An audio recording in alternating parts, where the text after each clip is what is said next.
Bismillahirrahmanirrahim. Assalamualaikum warahmatullahi wabarakatuh. Waalaikumsalam warahmatullahi wabarakatuh. Kami dari kelompok 5 akan mempresentasikan tema kami, yaitu undang-undang yang mengakui keberadaan hukum adat di Indonesia. Perkenalkan anggota kelompok kami, saya Muhammad Amandi. Saya Reta Vidalviona. Saya Reva Taskia. Saya Deva Kivicia. Saya Sofia Matunada. Dan masih ada dua teman kami yang sedang berhalangan, yaitu Ivan Safa Rohmana dan Heri Raihan. Langsung saja yang pertama, latar belakang. Masyarakat hukum adat di Indonesia merupakan bagian yang tidak dapat dipisahkan dari perjalanan panjang sejarah perkembangan hukum di Indonesia. Secara historis, masyarakat hukum adat sudah ada hidup, tumbuh, dan berkembang di Indonesia sejak masa kerajaan, penjajahan Belanda, dan pada masa kemerdekaan Indonesia. Campur tangan oleh pemerintahan kerajaan, penjajah, dan pemerintah Indonesia terus berubah sesuai dengan perkembangan ketatanegaraannya. Bentuk konkret campur tangan ketatanegaraan saat ini dapat terlihat dari dimuatnya jaminan terhadap keberadaan masyarakat hukum adat dalam Undang-Undang Dasar Negara Republik Indonesia tahun 1945. Secara jelas, pasal 18B ayat 2 yang menyatakan bahwa negara mengakui dan menghormati kesatuan masyarakat hukum adat beserta hak-hak tradisionalnya sepanjang masih hidup dan sesuai dengan perkembangan masyarakat dan prinsip negara kesatuan Republik Indonesia yang diatur dalam undang-undang. Berikutnya pengertian. Yang kedua, pengertian masyarakat hukum adat menurut Terhar adalah kelompok masyarakat yang teratur, menetap di suatu daerah tertentu, mempunyai kekuasaan sendiri dan mempunyai kekayaan sendiri, baik berupa benda-benda yang terlihat maupun tidak terlihat, di mana para anggota kesatuan masing-masing mengalami kehidupan dalam masyarakat sebagai hal yang wajar menurut kodrat alam, dan tidak seorang pun di antara para anggota itu mempunyai pikiran dan kecenderungan untuk membubarkan ikatan yang telah tumbuh itu atau meninggalkannya dalam arti melepaskan diri dari ikatan itu untuk selama-lamanya. Masyarakat hukum adat yang selanjutnya disebut masyarakat adat adalah sekelompok orang yang hidup secara turun-temurun di wilayah geografis tertentu, memiliki asal-usul leluhur dan atau kesamaan tempat tinggal, identitas budaya, hukum adat, hubungan yang kuat dengan tanah dan lingkungan hidup, serta sistem nilai yang menentukan peranata ekonomi, politik, sosial, budaya, dan hukum. Suatu kesatuan masyarakat hukum adat untuk dapat dikatakan secara de facto masih hidup baik yang bersifat teritorial, genealogis, maupun bersifat fungsional setidak-tidaknya mengandung unsur. Yang pertama, adanya masyarakat memiliki perasaan kelompok. Yang kedua, adanya perangkat pemerintahan adat. Yang ketiga, adanya harta kekayaan dan benda-benda adat. Keempat, adanya perangkat norma hukum adat. Dan yang terakhir, adanya wilayah tertentu. Selanjutnya adalah pengakuan. Pengakuan di Indonesia, pengakuan terhadap keberadaan masyarakat adat diatur dalam berbagai undang-undang. Berikut adalah beberapa undang-undang yang relevan. Undang-Undang Dasar 1945, Pasal 18B ayat 2. Undang-Undang Dasar 1945 menyebutkan bahwa negara menghormati dan mengayomi hak masyarakat adat serta memajukan kesejahteraan mereka. Undang-Undang Republika Indonesia Nomor 5 Tahun 1960 tentang pokok-pokok agraria. UU ini mengatur tentang pengakuan hak-hak atas tanah, termasuk hak-hak masyarakat adat terhadap tanah adat mereka. Undang-Undang Republik Indonesia Nomor 39 Tahun 1999 tentang hak asasi manusia. UU ini mengakui dan menjamin hak-hak masyarakat adat termasuk hak atas kebudayaan, agama, bahasa, serta hak-hak ekonomi sosial dan politik mereka.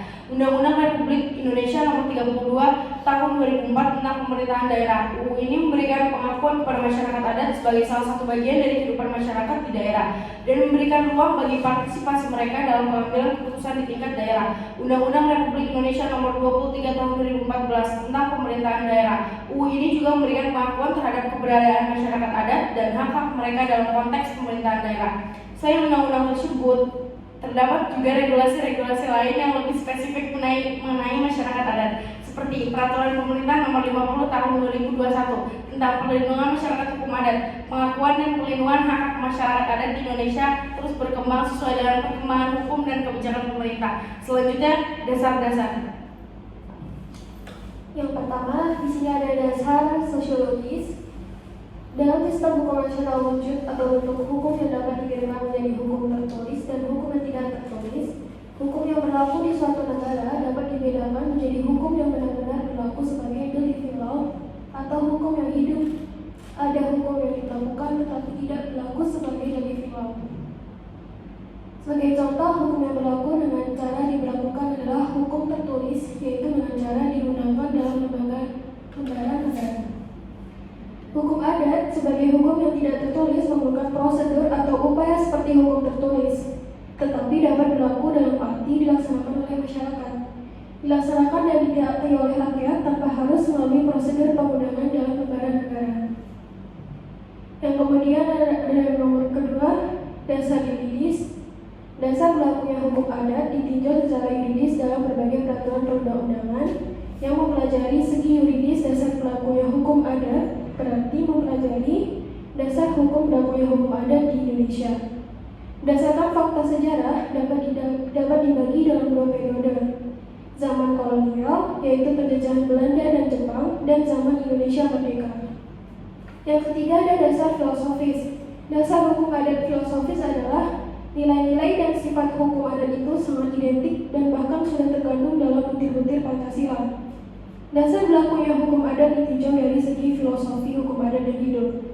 Tumbuh dan berkembang di Indonesia sesuai dengan perkembangan zaman yang bersifat luas, fleksibel, sesuai dengan nilai-nilai Pancasila, seperti yang tertuang dalam pembukaan Undang-Undang 1945.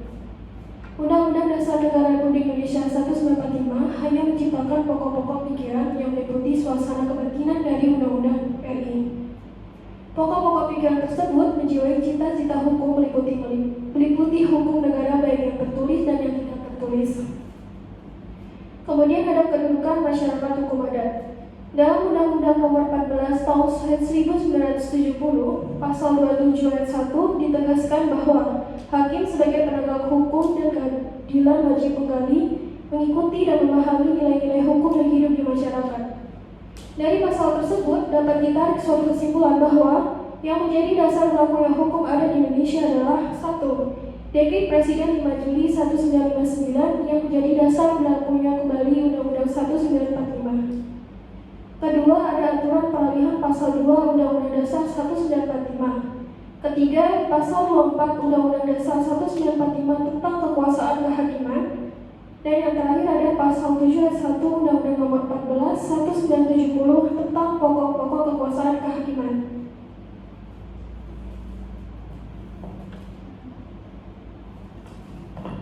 Hak dan kewajiban masyarakat hukum adat. Hak atas wilayah adat berdasarkan Pasal 20 ayat 1, masyarakat adat yang telah ditetapkan berhak atas wilayah adat yang memiliki, tempati, dan kelola secara turun-temurun berdasarkan ketentuan undang-undang ini. Ayat 2, wilayah adat sebagaimana dimaksud pada ayat 1 bersifat komunal dan tidak dapat dialihkan kepada pihak lain. Pasal 21, masyarakat adat berhak berpartisipasi dalam menentukan perencanaan, pengembangan, dan pemanfaatan secara berkelanjutan atas wilayah adatnya sesuai dengan kearifan lokal. Dapat ditarik kesimpulan bahwa dengan pasal di atas, berbagai peraturan perundang-undang negara mengembangkan berbagai kebijakan yang intinya adalah wilayah kekuasaan persekutuan itu adalah milik persekutuan yang pada asasnya bersifat tetap. Artinya, perpindahan hak milik atas wilayah tersebut adalah tidak diperbolehkan.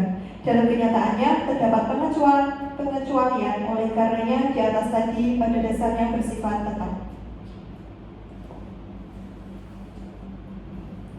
Selanjutnya ada hak-hak masyarakat hukum adat dalam peraturan perundang-undangan. Hak-hak masyarakat hukum adat dalam peraturan perundang-undangan dapat dikelompokkan atas 3 macam, yaitu hak untuk mengatur dan mengurus diri sendiri dalam urusan tata pemerintahan, hak wilayah atas tanah dan kekayaan alam yang terkandung di dalamnya, dan hak individual warga masyarakat hukum adat atas tanah. Yang pertama, hak untuk mengatur dan mengurus diri sendiri. Pengakuan hukum terhadap hak untuk mengatur dan mengurus diri sendiri masyarakat hukum adat merupakan penghargaan khusus terhadap mereka yang memang telah mempunyai pemerintahan secara adat sebelum negara membentuk pemerintahan. Di dalam peraturan perundang-undangan, pengakuan hak masyarakat hukum adat dalam konteks ini bersifat konstitusional, sebagaimana telah dikemukakan di atas bahwa pengakuan ini telah diawali oleh UUD 1945 sebelum diamandemen. Pasal 18 UUD 1945 menyatakan pembagian daerah Indonesia atas daerah besar dan kecil dengan bentuk susunan pemerintahannya ditetapkan dengan undang-undang dengan memandang dan mengingati dasar permusyawaratan dalam sistem pemerintahan negara dan hak-hak asal-usul dalam daerah-daerah yang bersifat istimewa. Kemudian penjelasan pasal 18 ini memberikan tafsiran dan arahan maksud ketentuan tersebut sebagai berikut. Karena negara Indonesia itu suatu enhanced state, maka Indonesia tak akan mempunyai daerah di dalam lingkungannya yang bersifat stat juga. Daerah Indonesia akan dibagi dalam daerah provinsi, dan daerah provinsi akan dibagi pula dalam daerah yang lebih kecil di daerah-daerah yang bersifat otonom atau strict dan lokal Rechtsgemeinschaften atau bersifat daerah administrasi belaka. Semuanya menurut aturan yang akan ditetapkan dengan undang-undang. Di daerah-daerah yang bersifat otonom akan diadakan badan perwakilan daerah. Oleh karena di daerah pun pemerintahan akan bersendi atas dasar permusyawaratannya. Dalam teritori negara Indonesia terdapat lebih kurang 250 Landscapen dan Volkslandscapen seperti desa di Jawa dan Bali, negeri di Minangkabau, dusun dan marga Palembang dan sebagainya. Daerah-daerah itu mempunyai susunan asli dan oleh karenanya dapat dianggap sebagai daerah yang bersifat istimewa.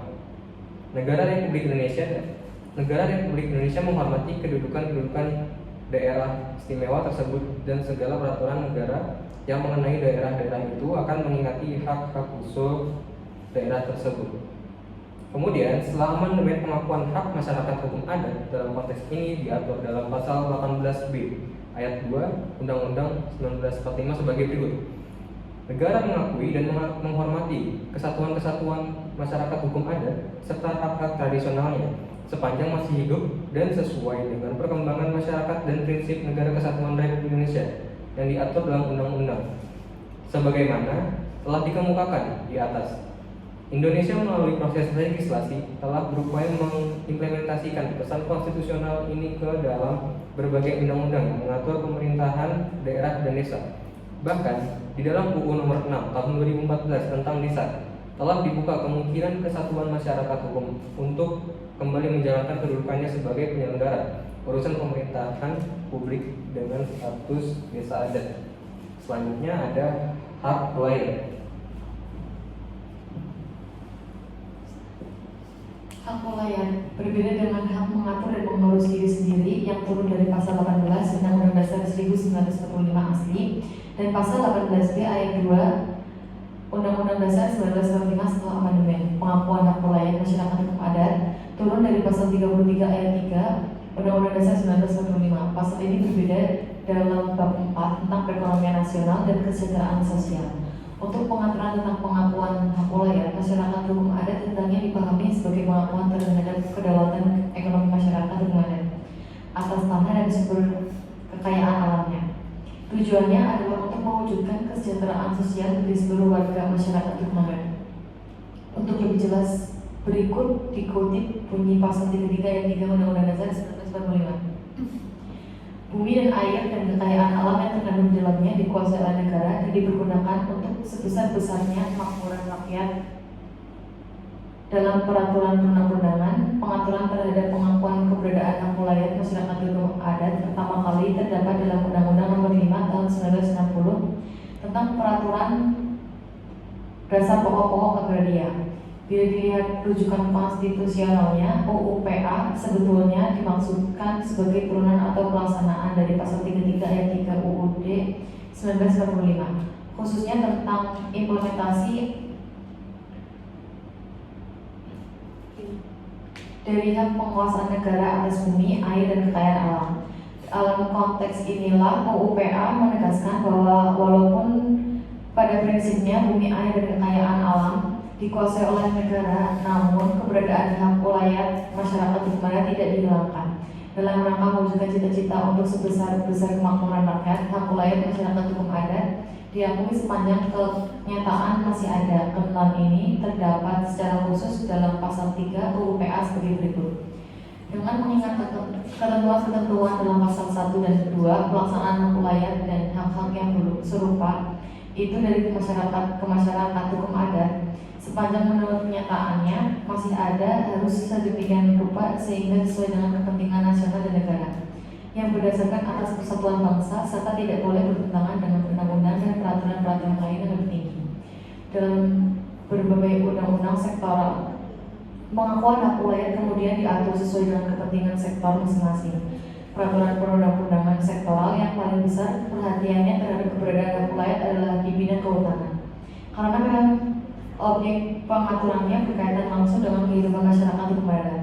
Sebagaimana telah dikemukakan di atas bahwa Undang-Undang Nomor 41 Tahun 1999 tentang kehutanan yang awalnya tidak mengakui identitas status hutan adat, kemudian berdasarkan putusan Mahkamah Konstitusi 35, ketentuan tersebut dicabut sehingga status hutan adat tidak lagi merupakan bagian dari hutan negara.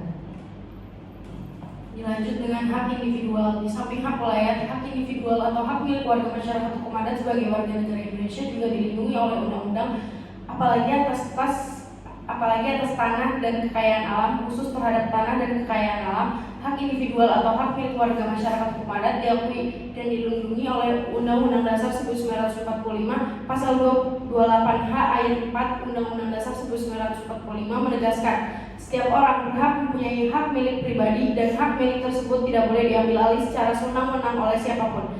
Hak-hak individual atas tanah dan kekayaan alam diatur juga di dalam UUPA, khususnya terhadap hak individual warga masyarakat hukum adat. UUPA memberikan pengakuan istimewa dengan menyatakan bahwa hukum agraria yang berlaku atas bumi, air, ruang angkasa, dan kekayaan alam adalah hukum adat. Oleh karena itu, hak individual warga masyarakat hukum adat diakui dan dihormati oleh Undang-Undang Pasal 5 UUPA, menyatakan sebagai berikut. Hukum agraria yang berlaku atas bumi, air, dan ruang angkasa ialah hukum adat, sepanjang tidak bertentangan dengan kepentingan nasional dan negara, yang berdasar atas persatuan bangsa dengan sosialisme Indonesia serta dengan peraturan-peraturan Indonesia yang tercantum dalam undang-undang ini dan dengan peraturan perundang-undangan lainnya, segala sesuatu dengan mengindahkan unsur-unsur yang bersandar pada hukum agama. Kemudian ada asas, tujuan, dan ruang lingkup. Asas, tujuan, dan ruang lingkup menentukan arah dari peraturan perundang-undangan berkaitan dengan asas-asas peraturan daerah mengenai keberadaan dan hak kesatuan masyarakat hukum adat terdiri atas 8 asas sebagai berikut. Yang pertama ada pengakuan. Asas pengakuan recognition merupakan prinsip tentang bagaimana hubungan antara pemerintah dengan kesatuan masyarakat hukum adat. Pemerintah mengakui berarti bahwa keberadaan kesatuan masyarakat hukum adat sudah ada terlebih dahulu, dan pemerintah menyatakan mengakui keberadaan kesatuan masyarakat hukum adat dapat diberlakukan sebagai subjek hukum yang menyandang hak dan kewajiban hukum. Asas pengakuan juga mengiratkan bahwa hak kesatuan masyarakat hukum adalah hak asli atau autochton yang melekat pada keberadaan kesatuan masyarakat hukum adat. Yang kedua ada Bhinneka Tunggal Ika. Asas Bhinneka Tunggal Ika merupakan prinsip yang menegaskan bahwa bangsa Indonesia terdiri atas berbagai kelompok sosial, suku, agama, ras yang berbeda-beda. Hal itu pula yang menjadikan bahwa keberadaan kesatuan masyarakat hukum adat berbeda-beda antara satu tempat dengan tempat yang lain. Tugas negara adalah menjaga keberagaman tersebut sebagai kekuatan bersama dalam ikatan sebagai sebuah negara yang melindungi dan mengayomi berbagai kesatuan masyarakat hukum adat. Yang ketiga ada keadilan sosial. Asas keadilan sosial merupakan suatu pemandu dalam upaya mewujudkan pengakuan dan penghormatan terhadap keberadaan kesatuan masyarakat hukum adat. Pengakuan dan penghormatan terhadap keberadaan kesatuan masyarakat hukum adat merupakan salah satu cara untuk mewujudkan keadilan sosial, terutama untuk mengatasi situasi ketidakadilan sosial yang selama ini dialami oleh kesatuan masyarakat hukum adat karena tanahnya dirampas dan haknya diabaikan oleh pemerintah maupun pengusaha. Selain itu, prinsip keadilan sosial juga menjadi rambu-rambu bahwa pengakuan dan penghormatan terhadap keberadaan suatu kesatuan masyarakat hukum adat tidak boleh menyebabkan pengabaian terhadap hak individu, komunitas lokal maupun kesatuan masyarakat hukum adat yang lain. Selanjutnya yang nomor 4 yaitu kepastian hukum. Asas kepastian hukum merupakan prinsip untuk memberikan kepastian hukum dalam pelaksanaan norma hukum dalam rangka pengakuan dan penghormatan terhadap keberadaan dan hak kesatuan masyarakat hukum adat. Kepastian hukum mensyaratkan norma peraturan perundang-undangan dirumuskan dengan jelas dan menghindari multitafsir, serta pelaksanaan dan penegakan hukum yang konsisten. Kepastian hukum juga sangat diperlukan untuk memperjelas siapa kesatuan masyarakat hukum adat dan apa-apa saja hak yang melekat padanya. Ketidakjelasan mengenai hal ini selama ini telah menimbulkan ketidakpastian hukum dan pengabaian terhadap hak-hak kesatuan masyarakat hukum adat. Yang kelima yaitu kesetaraan dan non-diskriminasi. 20 asas kesetaraan dan non-diskriminasi adalah prinsip yang penting dalam hak asasi manusia. Melalui asas kesetaraan, maka antara laki-laki dan perempuan anggota kesatuan masyarakat hukum adat harus mendapatkan perlakuan dan peluang yang sama untuk memperoleh keadilan. Asas non-diskriminasi berarti tidak boleh ada perlakuan yang membeda-bedakan setiap orang berdasarkan suku, agama, ras, dan kelompoknya.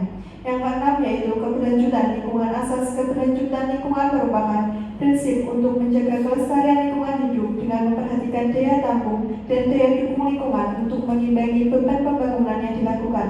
Prinsip ini menjadi pemandu bahwa upaya untuk pengakuan dan penghormatan terhadap keberadaan dan hak kesatuan masyarakat hukum adat adalah untuk menciptakan lingkungan hidup yang lebih baik, bukan untuk memaksimalkan eksploitasi sumber daya alam yang bisa mengganggu kelestarian lingkungan. Yang ketujuh, partisipasi. Asas partisipasi merupakan prinsip yang menjamin bahwa setiap orang baik secara individu maupun kelompok dalam kesatuan masyarakat hukum adat berhak dan memiliki tanggung jawab untuk berpartisipasi dalam setiap tahapan proses pengakuan hukum terhadap keberadaan dan hak kesatuan masyarakat hukum adat, serta dalam setiap program-program pembangunan yang berdasarkan kepada kebaikan bersama untuk memajukan hak-hak kesatuan masyarakat hukum adat. Yang kedelapan, transparansi asas. Transparansi asas merupakan prinsip yang menjamin terciptanya mekanisme dan proses pengakuan dan penghormatan terhadap keberadaan dan hak kesatuan masyarakat hukum adat secara terbuka dan bisa diawasi oleh setiap orang baik secara perseorangan maupun secara kelompok, oleh kesatuan masyarakat hukum adat atau oleh komunitas lokal yang hidup berdampingan dengan kesatuan masyarakat hukum adat. Tujuan dari pengakuan dan penghormatan terhadap keberadaan dan hak kesatuan masyarakat hukum adat adalah yang pertama, memberikan kepastian hukum mengenai keberadaan, wilayah, dan hak-hak masyarakat hukum adat. Yang kedua, melindungi hak dan memperkuat akses masyarakat hukum adat terhadap tanah dan kekayaan alam. Yang ketiga, mewujudkan penyelesaian sengketa yang berbasis masyarakat hukum adat. Keempat, mewujudkan tata kelola kelembagaan adat yang baik. Kelima, mewujudkan kebijakan pembangunan daerah yang menghormati, melindungi, dan memenuhi hak-hak masyarakat hukum adat. Ruang lingkup peraturan daerah ini mencakup keberadaan dan hak masyarakat hukum adat, wilayah adat, kelembagaan adat, pelaksanaan hukum adat, dan pemberdayaan masyarakat hukum adat. Peraturan daerah mengenai kesatuan masyarakat hukum adat berisi hal-hal pokok untuk bisa mengoperasionalkan sejumlah undang-undang mengenai kesatuan masyarakat hukum adat. Orientasi pengaturan yang menentukan ruang lingkup peraturan daerah ini adalah mengatur mengenai bagaimana negara memperlakukan kesatuan masyarakat hukum adat. Jadi tidak hendak mengatur dan membatasi keleluasan kesatuan masyarakat hukum adat. Peraturan daerah harus memastikan kemudahan akses dari kesatuan masyarakat hukum adat untuk memperoleh pengakuan hukum terhadap keberadaan dan hak-hak tradisionalnya. Baik, dapat ditarik kesimpulan bahwa pengakuan masyarakat hukum adat terhadap UU yang relevan terdapat pada pasal 18B ayat 2 Undang-Undang Dasar 1945 tentang masyarakat hukum adat. Kemudian yang kedua, Undang-Undang Republik Indonesia Nomor 5 Tahun 1960 tentang pokok agraria yang mengatur tentang pertanahan. Kemudian ketiga, Undang-Undang Republik Indonesia Nomor 39 Tahun 1999 tentang hak asasi manusia. Kemudian yang keempat, Undang-Undang Republik Indonesia Nomor 32 Tahun 2004 tentang pemerintahan daerah. Yang terakhir, Undang-Undang Republik Indonesia Nomor 23 Tahun 2014 tentang Pemda. Sekian presentasi dari kelompok kami, kurang lebihnya mohon maaf. Wassalamualaikum warahmatullahi wabarakatuh.